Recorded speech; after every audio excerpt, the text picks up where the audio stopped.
तो फ्रेंड, स्वागत है आपका अपने चैनल आज क्लास में। आज की इस वीडियो में मैट्रिक बोर्ड परीक्षा 2021 के लिए सामाजिक विज्ञान के 5 महत्वपूर्ण सब्जेक्टिव प्रश्न हम आपको बताएंगे। और ये जो 5 सब्जेक्टिव प्रश्न हम आपको बताएंगे, इसमें से 2 सब्जेक्टिव प्रश्न बोर्ड एग्जाम 2021 में आपको हूबहू देखने को मिलेगा। तो ये 5 सब्जेक्टिव प्रश्न काफी महत्वपूर्ण है बोर्ड परीक्षा 2021 के लिए। तो प्लीज आप लोग इस वीडियो को शुरू से लेकर अंत तक देखिएगा और इन 5 प्रश्नों को आप लोग याद कर लीजिएगा। चैनल को सब्सक्राइब नहीं किए हैं तो चैनल को सब्सक्राइब कर लीजिएगा, साथ में बेल आइकन को ऑल पे दबा लीजिएगा ताकि जब भी क्लास हो तो आपके पास नोटिफिकेशन पहुंचता रहे। तो आइए शुरू करते हैं पहले नंबर प्रश्न से। पहला नंबर प्रश्न काफी महत्वपूर्ण है कि मनरेगा क्या है। यहाँ पे आपको बताना है कि मनरेगा क्या है और ये काफी महत्वपूर्ण प्रश्न है। तो आइए इसका उत्तर देख लेते हैं। मनरेगा ग्रामीण रोजगार देने की एक राष्ट्रीय योजना है। जो मनरेगा है ये ग्रामीण रोजगार यानी जो गांव में लोग रहते हैं उनको रोजगार देने के लिए ये एक क्या है, राष्ट्रीय योजना है।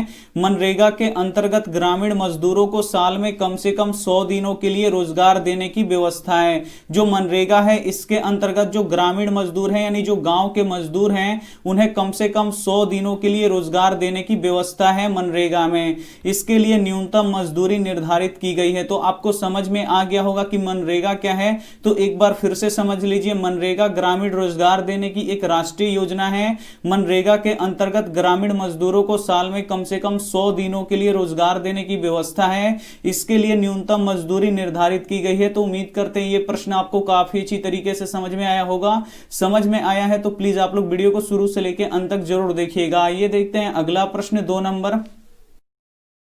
2 नंबर प्रश्न काफी महत्वपूर्ण है कि योजना आयोग पर एक टिप्पणी लिखे। काफी महत्वपूर्ण प्रश्न है कि योजना आयोग पर एक टिप्पणी लिखे। तो आइए इसका उत्तर देख लेते हैं। योजना आयोग का गठन 15 मार्च 1950 ईस्वी को किया गया था। जो योजना आयोग है इसका गठन कब किया गया था? तो 15 मार्च 1950 ईस्वी को किया गया था।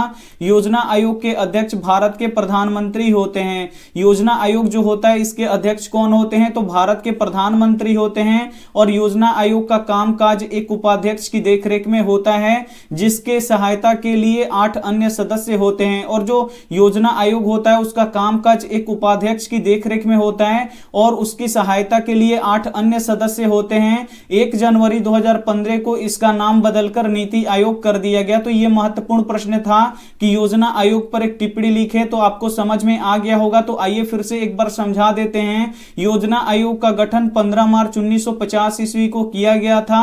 योजना आयोग के अध्यक्ष भारत के प्रधानमंत्री होते हैं और योजना आयोग का कामकाज एक उपाध्यक्ष की देखरेख में होता है जिसकी सहायता के लिए 8 अन्य सदस्य होते हैं। 1 जनवरी 2015 को इसका नाम बदलकर नीति आयोग कर दिया गया।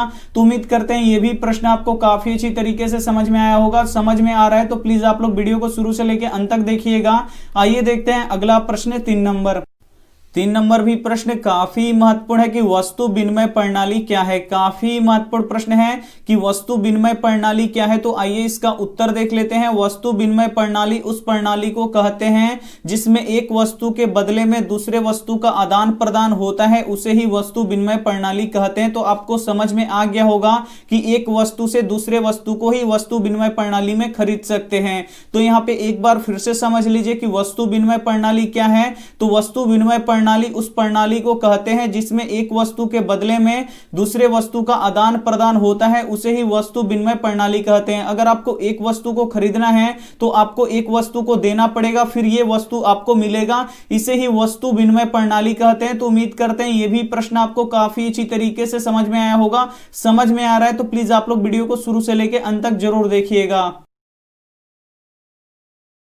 आइए देखते हैं अगला प्रश्न 4 नंबर भी प्रश्न काफी महत्वपूर्ण है कि सरकारी सेवा किसे कहते हैं। काफी महत्वपूर्ण प्रश्न है कि सरकारी सेवा किसे कहते हैं। तो आइए इसका उत्तर देख लेते हैं। जब देश या राज्य की सरकारें लोगों को काम के बदले मासिक वेतन देती है और उनसे विभिन्न क्षेत्रों में काम लेती है तो इसे ही सरकारी सेवा कहा जाता है। काफी महत्वपूर्ण प्रश्न है कि सरकारी सेवा किसे कहते हैं। तो आइए एक बार फिर से हम आपको समझा देते हैं।